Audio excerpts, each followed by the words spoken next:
Budget के बाद share बाजार में लगातार बढ़त का दौर जारी है। इस वक्त हम हैं बीएससी बिल्डिंग के ठीक बाहर और यहाँ पर आज 21 तारीख के बाद दूसरी बार जो बीएससी का सेंसेक्स है वो 50,000 के आंकड़े को छुआ है और कहीं न कहीं बाज़ार में लगातार बढ़त का दौर जारी है। कल 2300 पॉइंट अंक ऊपर बाज़ार बढ़ा था। इसके अलावा आज भी 1400 पॉइंट के करीब बढ़ा था। हमारे साथ इस मुद्दे पर बात करने के लिए जो बाज़ार के एक्सपर्ट हैं एपी शुक्ला जी हैं, इनसे बात करते हैं। सर, क्या लगता है आप बाज़ार क्यों बढ़ रहा है इतना बजट आने के बाद?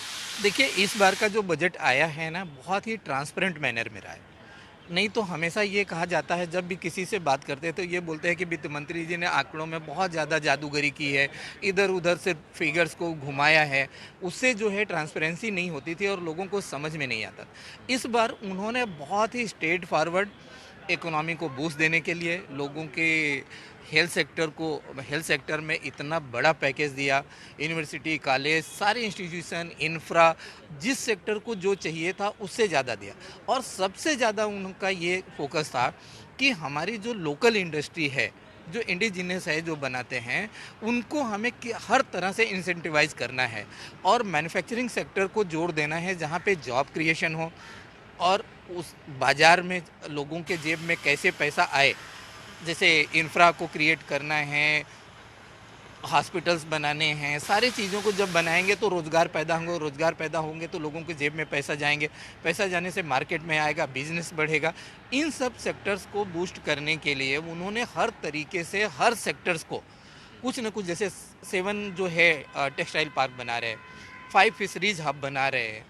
और जहाँ पे इलेक्शन स्टेट है वो तो इलेक्शन के हिसाब से अभी देखेंगे, करीब रेलवे को 1,10,000 करोड़ दिया, इंफ्रा को दिया 1,18,000 करोड़ दिया, तमिलनाडु को 1,00,000 करोड़ से ज़्यादा दिया, बंगाल को दिया, आसाम को दिया, सारे स्टेट्स को दिया। और फार्मर्स के लिए पर्टिकुलरली जो अपना सेस लगाया डीजल पेट्रोल पे, डायरेक्ट पब्लिक को नहीं दिया, जो पहले से है एक्साइज लगता है, उसमें से उन्होंने प्रोविज़न कर दिया कि ये पैसा पर्टिकुलरली जो है, जो हमने कम नहीं किया डीजल पेट्रोल का दाम, वो हम जो है एग्रीकल्चर को किसानों को देंगे या उससे रिलेटेड जो भी इंफ्रा है बनाना पड़ेगा, उसमें हम खर्चा करेंगे। सर, देखा जाए तो बैंकिंग सेक्टर के जो शेयर हैं वो काफ़ी चढ़ रहे हैं कल से। क्या लगता है आपको बैंकिंग सेक्टर में क्या सुधार हुए ऐसे कि जिसके कारण इतनी तेज़ी देखी जा रही है? देखिए, एक तो क्या है कि सरकार ने पीएसयू में 20,000 करोड़ का रिकैपिटलाइजेशन करने के लिए दिया। जो कमज़ोर बैंक हैं उनको देंगे तो रिकैपिटलाइज करेंगे तो वो भी लेंडिंग वगैरह अपनी बढ़ा सकेंगे।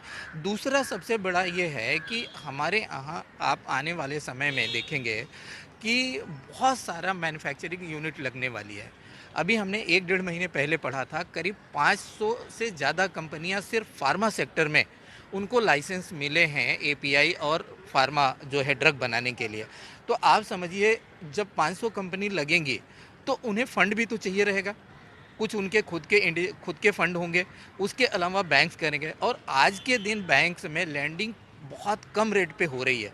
तो जो हमारी इंडस्ट्री लगाना चाह रहे हैं उनके लिए बहुत बड़ा बिग बूस्टर है कि इतने कम रेट पे उनको इंडस्ट्री लगाने के लिए पैसे मिल रहे हैं और सरकार उसमें भी कुछ न कुछ इंसेंटिवाइज कर रही है।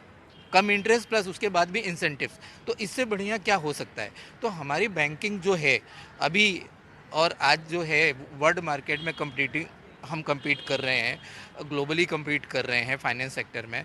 तो वहाँ से फ़ंड लेके यहाँ पे जो हम कम रेट में देंगे तो हमारी इंडस्ट्री चलेगी, तो उनको भी जो एनपीए का खतरा रहता था वो सब कम होगा।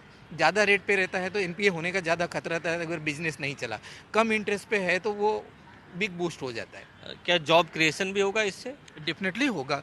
जब इंफ्रा में, जैसे उन्होंने हाउसिंग को, अफोर्डेबल हाउसिंग में अभी 1 साल का और उन्होंने बढ़ा दिया, तो अफोर्डेबल हाउसिंग में आप देखिए 1.5-3 लाख रुपए तक का इंटरेस्ट आपको मिलता है। ऐसे नॉर्मल में 2 लाख ही है, लेकिन अफोर्डेबल वाले में 3 लाख तक भी आप इंटरेस्ट बचा सकते हैं।